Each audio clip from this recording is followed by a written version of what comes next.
issue ng mga kababayan natin. Yung issue ng mga kababayan natin, yung pagkain, yung kakulangan ng tulong sa edukasyon, pagkakaroon ng mga limitadong trabaho na pwede makuha, yung ayuda na hindi binibigay ng patas. Palagay ko yung impeachment, mahalaga siya sa mga partido, mahalaga siya sa mga politiko, pero pagdating sa taong bayan, ang hinahanap pa rin nila, yung mga taong magtatrabaho para sa kanila, yung mga issue na mahalaga sa kanilang pamilya. Ngayong nahalal na. Yan yung mga pinagsasabi mo. Ang bait mo, ha? Ang bait mo. Nung nangangampanya ka, halos hindi ka makialam sa impeachment na yan. Ngayon, ikaw ang nangunguna, kasama mo si Koki. Nagawa itong dalawang mambabatas natin. Yan. Si Kiko Paghilinan at si Bam Aquino. Alam nyo, si Bam Aquino, dapat dito tayo bumili ng mga timba kung saan natin iupunin ang tubig baha. Yun. Alam mo Ba yan? Sige, bakit po? Orokan eh. Oro. Plastic. On the independence and the reputation of our Supreme Court, which as a member of the bar, I could not countenance. Oo. Well, that kind of rhetoric, yung sinasabi na tuta ang Supreme Court ni the former President Duterte, ano yung masasabi mo sa mga criticisms na iba na sinasabi na yung Supreme Court decision on the impeachment was because yung mga majority of the sitting justices are Duterte appointees? There have been instances where the so-called Duterte appointees did not act in favor of the former president. Case in point, the petition wherein a temporary restraining order was sought by the lawyers of President Duterte. Yes. Good morning mga kasama. Nandito na naman si Kuya Goods nagbabalik. At syempre, kung di ka pa nakasubscribe sa ating channel, pa-subscribe na lang po. Nasupalpal na ito. Nasupalpal na sila mga kasama. Talaga namang ibang klase. Ang banat kasi nito ni Bombom tsaka ni Koki. Kaya ngayon, ano ngayong mangyayari? Pahiya kayo. Binira kayo ni Karen Davila. Ito yung balita. Sa pangahama kay Marcoleta. Totoo naman. Hinamak nyo ang tao pero kayo, sabi, kayo ay humingi ng tulong sa isang religious group. Tapos ganyan, hahamakin nyo. Naku kayo talaga. Wala kayo talaga mga kadala-dala. Eto, buti nga. Itong si Hayer, nakarma na. Court of Appeal, nilabas na. Damay sa nawawalang aktivista. Naku po. Ikaw naman pala ay may 5 minutes, 3 minutes pang nalalaman. Pero ito, sa bagay, sabi na nakararami, panapanahon lang yan. Panahon nyo ngayon. Hintayin mo panahon nila, BP Sara. Ito na. Pasok natin. Pero kung di ka pa naka-like, mag-like ka na muna, share, at subscribe. At syempre, andyan lang yung komunidad. Gusto nyo sumali sa join. Baligtad. Gusto nyo mag-join sa komunidad, ayan ang join button nasa baba lang. At syempre, mas maganda, i-like nyo yung video natin. Share nyo sa napakaraming kababayan natin para nalalaman nila. Alam nyo naman, huwag kayong maging late sa mga issue dahil itong mga ito ay gagawa sila ng paraan para pabagsakin si BP Sara. Tapos na, nagdesisyon na ang korte. Ito na naman sila. Siya nga pala, defense lawyer, may mensahe. Naku, gustong mapalaya agad si Tatay Digong. Dapat lang. Pasok na natin to. Ano yung balita dito? Pasok. Tila lumalabas na walang utang na loob si Senator Bam Aquino sa pamunuan ng Iglesia ni Cristo. Kasagsagan ng pangalan niya. Alam niya na ang Iglesia ni Cristo ay ayaw sa impeachment ni Vice President Sara. Totoo yan. Kaya siya ibinoto ng Iglesia. Wait. Nawawala. Na internet? Ulit. Ano nangyari? Ano nangyari? Tila lumalabas Ayan. na walang utang na loob si Senator Bam Aquino sa pamunuan ng Iglesia ni Cristo. Kasagsagan ng pangangampanya, alam niya na ang Iglesia ni Cristo ay ayaw sa impeachment ni Vice President Sara. Kaya siya ibinoto ng Iglesia ni Cristo. Usap-usapan din ang kanyang paghingi ng boto sa pamunuan ng Iglesia ni Cristo. Kaya siya dinala nitong 2025 elections ng Iglesia ni Cristo. Ngunit ano nga daw ang magiging pakiramdam ng Iglesia ni Cristo ngayong nangunguna si Bam Aquino sa gustong ipagpatuloy ang impeachment trial ni Vice President Sara? Ayon sa post ni Cruzette Loreto Chu, the INC very early on said no to impeachment, spending millions of pesos. Bam Aquino asked support from the INC for his run. The Iglesia ni Cristo gave Bam the support he needed. Oh, totoo yan. Sinuportahan yan. Nakalista yung pangalan yan. Tigas talaga ng ulo mo, boom-boom. Oo, nakita mo na ngayon milyon-milyon na nagkaroon ng peaceful rally. Tumatak pa rin sa utak mo yung paghihig. Galit ka ba kay BP Sara? Ano ba kinagalit mo kay BP Sara? Bakit ito na naman kayo? Sa bagay, ambisyon yan. Oo, hindi pa rin nawawala yung pagka-ambisyon nyo maging presidente. At yung isa, si Koki, ay gusto mag-vice. Yan naman ang hangad nila, di ba? Kaso hindi aabante. Oo, pinagpapala yung mga mababait. Yung masama, binabasura yan. Di ba? Next botohan, wala ka ng boto. Sige pa, bira ka pa ng bira. Tingnan mo yung nangyari sa babae. Wala nang pumansin sa sa Senado. Sirang-sira ng pangalan. Ganun ba ang gusto nyo? Makikipagplastikan sa inyo yung mga kasamahan nyo, senador. Di ba? Yung babae, wala nang pumapansin sa kanya kahit sino. Now, Bam has reportedly filed a Senate resolution asking for Senate to still push through with the impeachment in direct disrespect to the orders of the Supreme Court. I wonder how the Iglesia ni Cristo feels. This is very well maybe Bam's last Senate post if people's impression of him is a man who does not know how to keep his word. In his next 2032 run, I doubt he'll have the same boyish charm that would have Gen Beta or Alpha enthralled with him. The next generation won't even remember the Aquinos with the same bulk level nostalgia. But people he made promises to will not forget. At hindi lang yan, Gara. ang kapamilya anchor na si Karen Davila, tinawag na newcomer at hindi karapat-dapat o hindi deserving si Senator Dante Marcoleta bilang maging chairman ng Senate Committee Ano daw? Bakit?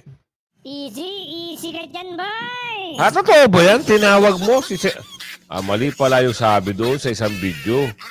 Ikaw pala ang tumawag na hindi karapat-dapat. Tuloy nga natin. Tuloy natin. Marcoleta bilang maging chairman ng Senate Committee on Accountability of Public Officers and Investigation at ang Blue Ribbon Committee of Congress. Bakit ba bitter na bitter ka, Karen Davila? Yeah. Dahil ba siya ang nangunguna noon sa pag-iimbestiga sa ABS-CBN? Yun, kaya naman pala galit na galit ang babae. Pero move on na. May trabaho na kayo. Diba? Maganda pa nga yung trabaho niyo eh. Eto na lang, sasabihin ko sa iyo. Sasabihin ng maraming Pilipino. Isa ka lang, marami sila. Yung marami nagtitiwala, gustong magtiwala at gustong maisaayos sa pamamagitan ng Senador Marcoleta, ang mga pandudurobo sa Kamara. Iimbestigahan niya yan. Baka ikaw lang ang galit at gigil na gigil dahil doon sa nangyari noon pa yun eh. Move on na, move on, no? Ito, tuwan-tuwa ang milyon-milyon Pilipino dahil magkakaroon ng isang leader o isang senador na hawak ng Blue Ribbon Committee para panungkulan at maganda busisiin, imbestigahan yung mga nandudurobo ng bayan. Uubusin kasi nila ang kaban kaya andyan si Senador Marcoleta. Diba? Kayo nanonood sa akin. Sang-ayon ba kayo dito sa pag-lukluk kay Senador Marcoleta sa pagka-Blue Ribbon Ay ako, sang-ayon ako 100%. Dahil siya lang ang makikitaan natin na tapat, may tapang, at siyempre may dignidad. May takot sa taas dahil siya'y miyembro ng isang religious group. Di ba? Totoo naman. Kaya nga kayo napasara. Ayon sa post ni Jason Za, Karen Davila of the defunct ABS-CBN Broadcasting Corporation. Tira. Tinawag na bagito at hindi deserving si Senator Dante Marcoleta to head the powerful Senate Committee on Accountability of Public Officers and Investigation, also known as the Blue Ribbon Committee of Congress. Sensya na. Tanga at boba lang iyong alis sa parking lot of the Marketplace of Ideas na naging television program host pa man din.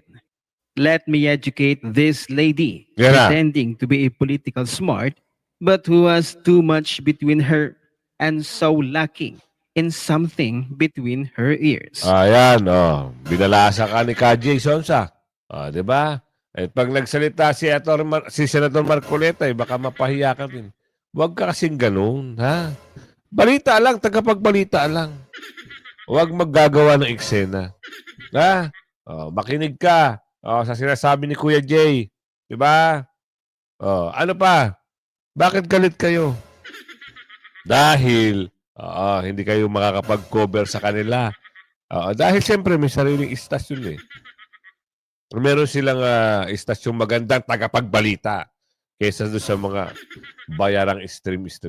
Diba? Dito tayo mapunta. Buti nga at nakarma na. Konting panahon na lang. Magkakabaligtad na rin ang sitwasyon. Kung ano yung ginawa nyo kay Tatay Digong, malamang ganun din ang gagawin sa inyo. Pasok. Dito mo ngayon ilabas ang iyong tapa. Yan! General Diwata Torre. Abay tila unti-unti nang nakakarma si General Diwata. Ngayong araw ay muling umingay ang kaso ng nawawalang Bicolano activist na si Felix Salaverria Jr.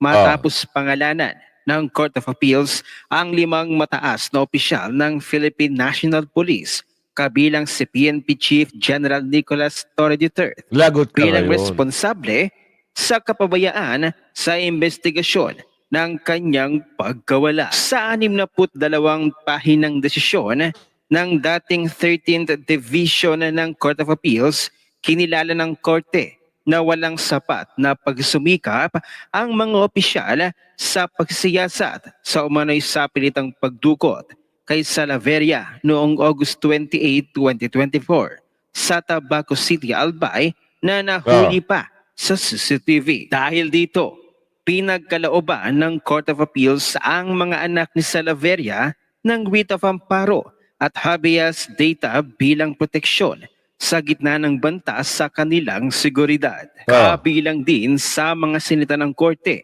ay sina Police General Andre Perez Dizon, Colonel Julius Año Nuevo, Colonel Ivy Castillo, at Lieutenant Colonel Edmundo Cerillo Jr. Tinatasan silang ipreserba at ibahagi sa Commission on Human Rights ang lahat ng ebidensyang may kaugnayan sa kaso. Ayon sa Court of Appeals, evidently, the lack of a prompt and thorough official inquiry into the allegations made by petitioners ay laxity of the required diligence on the part of respondents. This court simply cannot write finish to this case on the basis of an incomplete investigation. Tama lang yan. Kulang pa nga yan doon sa nabalitaan natin sa KOJC. KOJC, kay Tatay Digong. Tama lang yan. Konting panahon na lang. Diba? Sigurado, hindi naman makakalimot si BP Sara. Hindi makakalimot si Baste Duterte. Hindi makakalimot si Pulong Duterte. Doon sa nangyari sa kanilang tatay. Siyempre kay Tatay Digong. At sa tatay ng sambayan ng Pilipino. Ikaw lang, bukod tangi. Grabe siya, oh. Ito ang hirap kasi. Sasabihin, sumusunod lang kami sa batas. Mali eh. Diba, korte na nagsabi. Korte Suprema na. At yung ibang mga mamabatas na nagsabi. Wala nang jurisdiction. Ano pang ginawa? Pinilit pa rin. Kaya abangan na lang natin ang gustuhin man natin ngayon, hindi natin pa magagawa. Hindi pa nila magagawa. At hindi pa magagawa kasi malakas pa ang kanilang mga power. Ilang ano lang ba? Ilang buwan na lang ba retirado na ito? Ilang buwan na lang sa palagay niyo mga kasama? Taon pa ba? May taon pa ba? Oo. Kasi ang hirap kasi. Oo. Ang bilis ng promotion ng mama. Doon, siguro ng hangad ng napakaganda. Kaso pag yan, lahat yan alam yun, nagkabaligtad ang sitwasyon. Maswerte kung makapag-retire kasi meron pa siyang pensyon. Paano kung halimbawa, abutan, abutan ng ayan na nga, umaatake na yung kaso. Oo, tapos napatunayan, wala na. Wala na lahat. Yung pinaghirapan niya mawawala na saysay. Sira pa ang pangalan, sabi ni Aling Ledesma. Di ba? Oo, maganda pag-usapan. Defense lawyer. Pwede nga Alam niyo yun, pwedeng maagarang mapauwi si Tatay Digong kung gugustuhin ang nakaupo. Kasi sila rin naman na nag-usap-usap, sabi ni Aling Marie. Di ba? Sila rin ang gumawa ng paraan para madala si Tatay Digong doon. Ngayon, kung gustuhin nyo. Kaso nga lang, ang problema, parang mahihirapan ata. Dahil siyempre may mga pangarap-pangarap pa yung magpipinsan. Oo. Hintayin na lang natin ang kabanata kung ano yung magandang kahantungan. Ang pagbabalik at yung wait and there's more. Pasok. May paglilinaw ang Defense Counsel ni dating Pangulong Rodrigo Duterte sa International Criminal Court para sa mga gustong mapalaya siya agad mula sa ICC Detention Facility. Narito ang report ni MJ Mondihar. Maring tinanggi ni Atty. Nicholas Kaufman, lead counsel ni dating Pangulong Rodrigo Nawawala na naman. Ano nangyayari kaya dito sa internet ko? Wait lang wait lang. Bakit ganun? Tignan natin dito. May paglilinaw ang Defense Counsel ni dating Pangulong Nawawala dito. May paglilinaw ang Defense Counsel ni dating Pangulong Rodrigo Duterte. Ano kaya nangyari dito? Ulitin natin. Nawala na. Nawala na. Ay, bakit kaya nawala? Wala na. Nawala na. Ano ka ng bugi naman, ito lang kaya Si Ma'am Aquino, dapat kay Atty. Topacio. Ito yung birahe. Birahe mo. Atty. Topacio dahil nung eleksyon,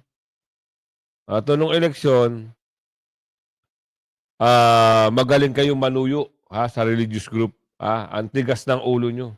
Ngayon, eto. Attorney, birahe dito tayo bumili ng mga timba. Orokan Orokan. Plastic na. di ba? Orokan.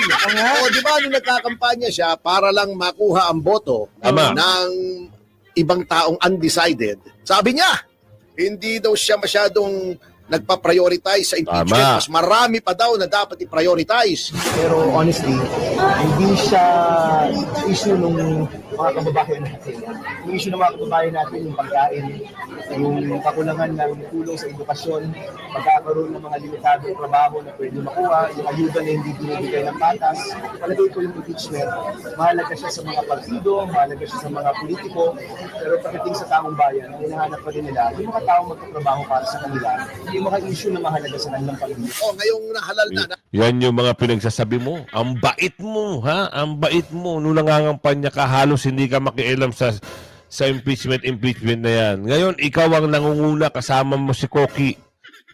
Kasama mo si Koki. Totoo yan. Halata na kayo. Yun pala ay plano. Ngayon. Yari na.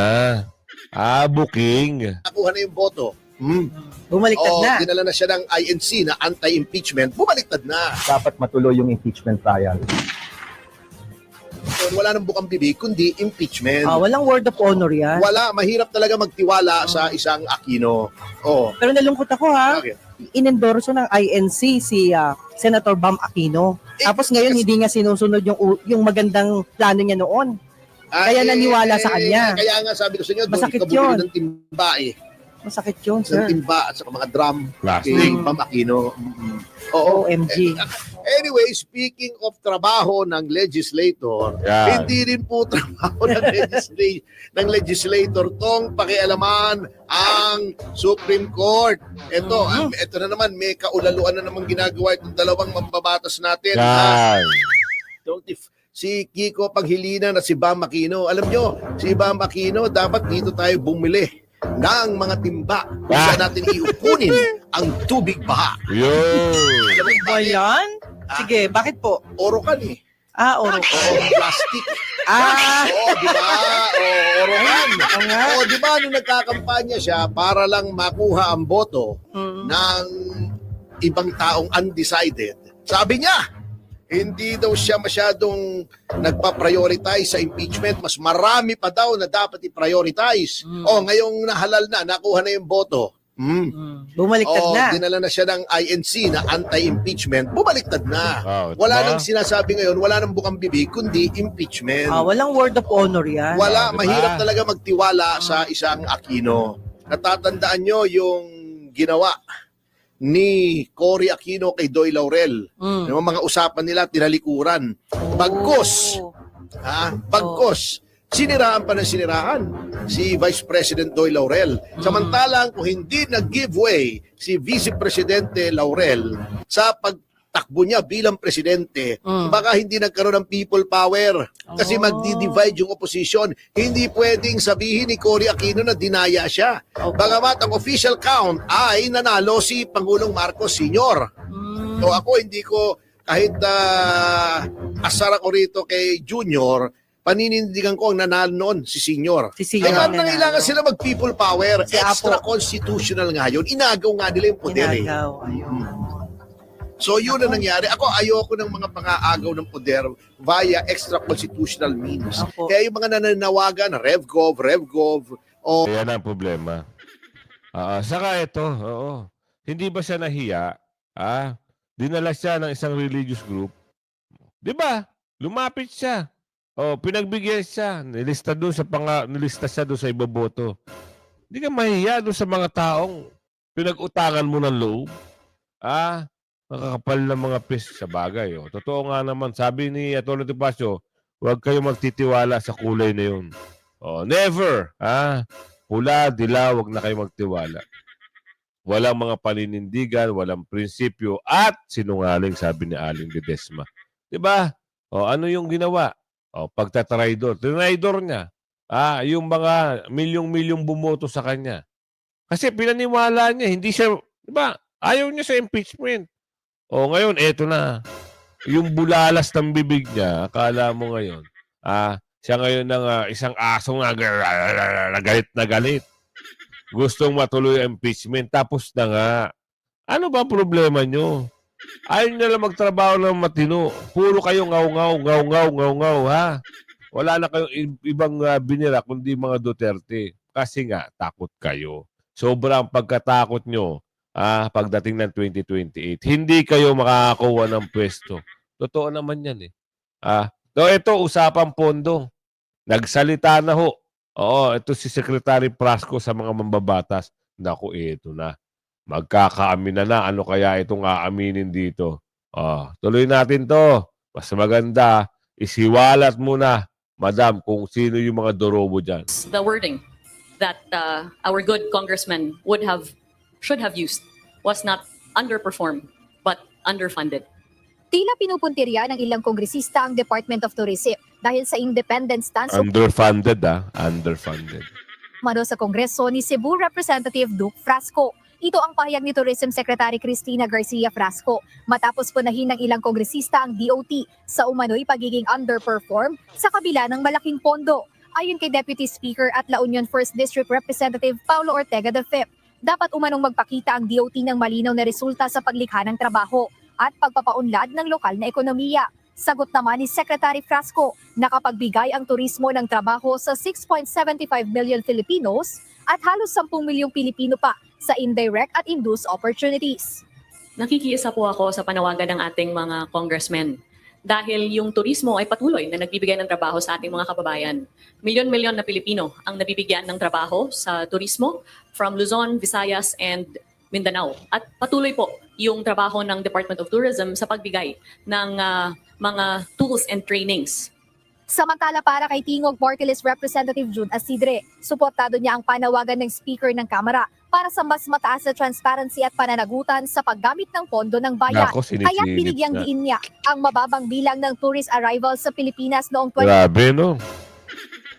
Dahil parang bumaligtad na ito si Prasco. Parang gano'n na nakikita eh. Nako, ito na. Sinisilip na. Pinupolitika na. Samantalang dati magkakampi sila.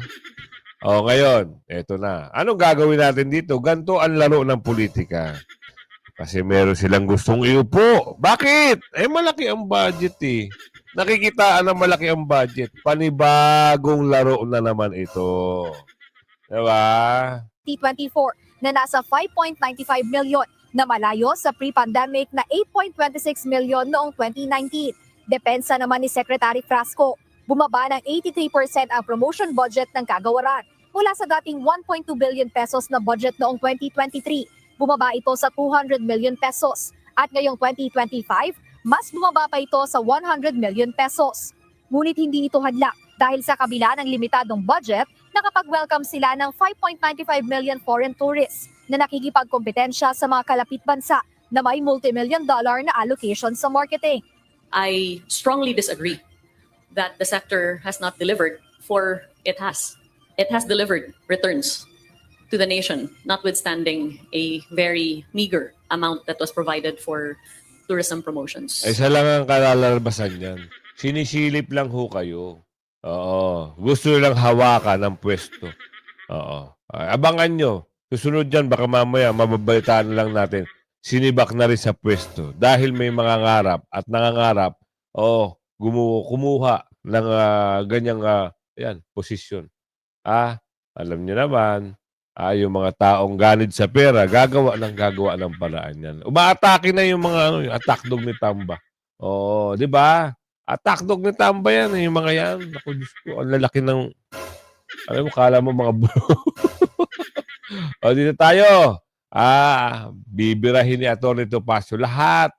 Salamat na lang at nandito si Atty. Topacio. Talagang buti na lang ay nakasuporta si Atty. Topacio at mga galing na abogado dito sa mga Duterte.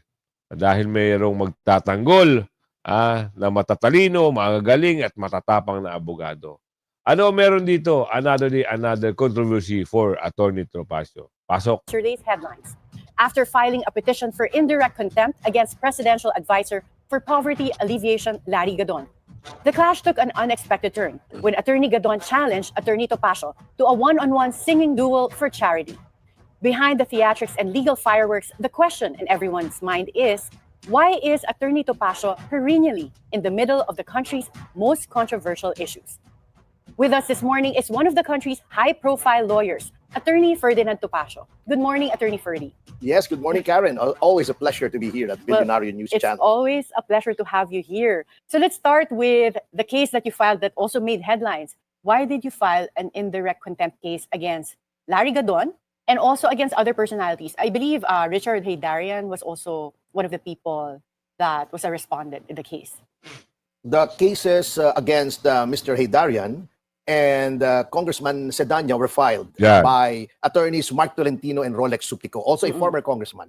I was the one who filed a case against Secretary Larry Gadon, who is a good friend of mine, and it was thus with a heavy heart that I filed that case. However, I had to do my duty, as you know very well, that we are members of the Philippine Bar and thus officers of the court. And it is our duty to uphold the integrity and reputation of the Supreme Court. What specific statements of Larry Gadon do you think is at the level of indirect contempt?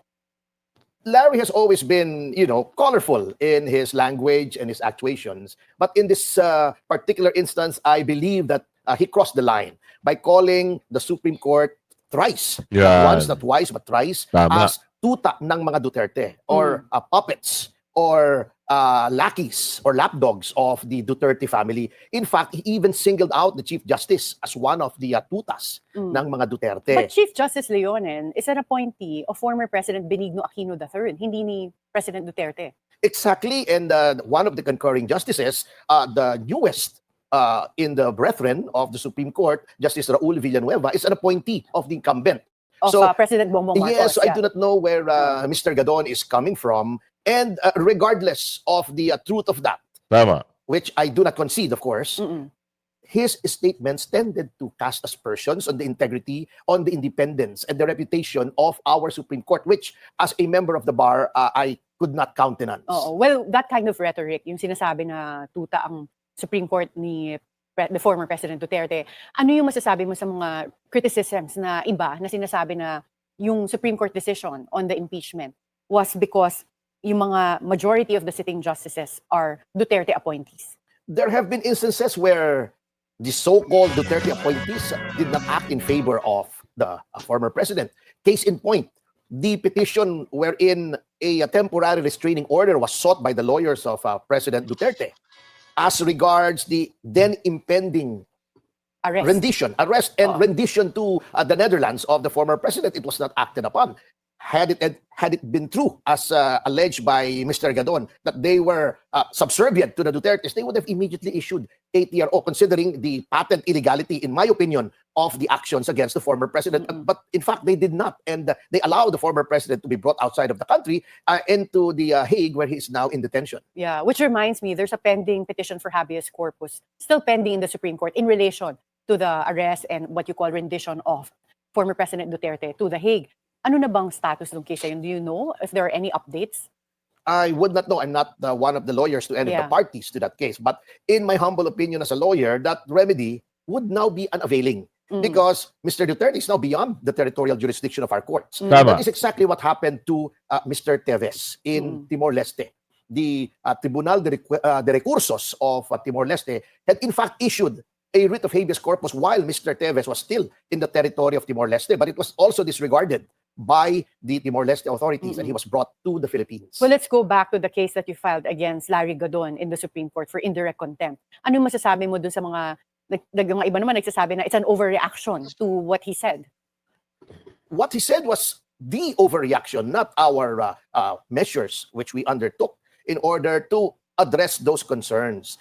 There is freedom of expression, there is freedom of speech under our Constitution. And in fact, the Supreme Court itself concedes that litigants and lawyers may disagree with decisions of that court, and they would be well within their rights. But those criticisms must not outrun the bounds of reason and result in contumacious conduct that insults the Supreme Court. Ayun lang ang mahirap, ha?